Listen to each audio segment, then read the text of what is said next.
जब धर्म की बात करते हैं तो अगर ये समस्याएं होती है, जहाँ हम देखते हैं कि धर्म के अंदर और जातियों के अंदर तो हम देख ही चुके, धर्म में भी विभिन्न विभिन्न अब उपधर्म बने हुए हैं, जिसमें कहते हैं कोई कहता है कि भगवान स्वरूप है, कोई कहता है भगवान अस्वरूप है, कोई कहता है निर्गुण है, कोई कहता है निरंकार है, कोई कहता है आकार है, कोई कहता है निर्गुण है, कोई सगुण है।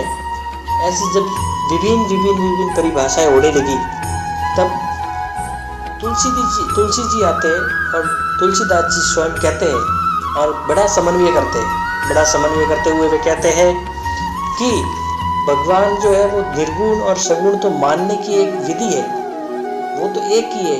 किसी ने सगुण माना तो उसको सगुण मिल गए, अवतार ले लिया धरती पे। किसी ने निर्गुण माना तो उनको निर्गुण रूप में आके दर्शन दे दिए।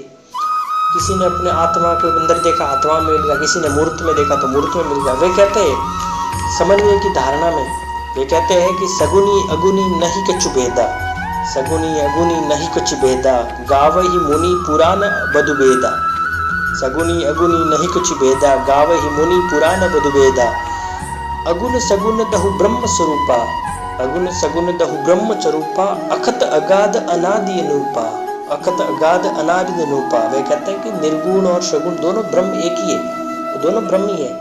ठीक है, वो आदि है और वही अंत है। जिसे हम निर्गुण मानो, किसी का आकार मानो, नहीं मानो, सब एक है। किसी की मानने की विधि अलग है, किसी ने धर्म अलग कर दिया, लेकिन भगवान अलग नहीं हो जाते। वो क्या करते हैं, जब मनुष्य अपना धर्म अलग करने लग गए, जब जाति अलग करने लगे, जब स्वरूप अलग करने लगे, तो भगवान ने कहा कि मनुष्यों की संतुष्टि के लिए उसी रूप में, उसी आकार में आके दर्शन देने, उसी आकार में स्वीकृत कर लिया कि तुम जैसे मानोगे, पत्थर में मानोगे मैं पत्थर में हूँ, तुम आत्मा में मानोगे मैं आत्मा में हूँ, तुम देवालय में मानोगे मैं देवालय में हूँ, तुम मस्जिद और मानोगे तो मैं मस्जिद में हूँ, तुम शिवालय में मानोगे तो मैं शिवालय में हूँ, तुम कहोगे अस्तित्व नहीं है तो मैं अस्तित्व नहीं में होऊंगा। भगवान कहते हैं मैं तुम जैसे मानोगे वैसे आके रहूँगा। तो तुलसी जी वही कहते हैं कि भगवान ने तो सबको, सबकी इच्छा पूर्ति के लिए अपने विविध विविध रूपों में, विविध विविध धारणाओं में प्रकट किया है।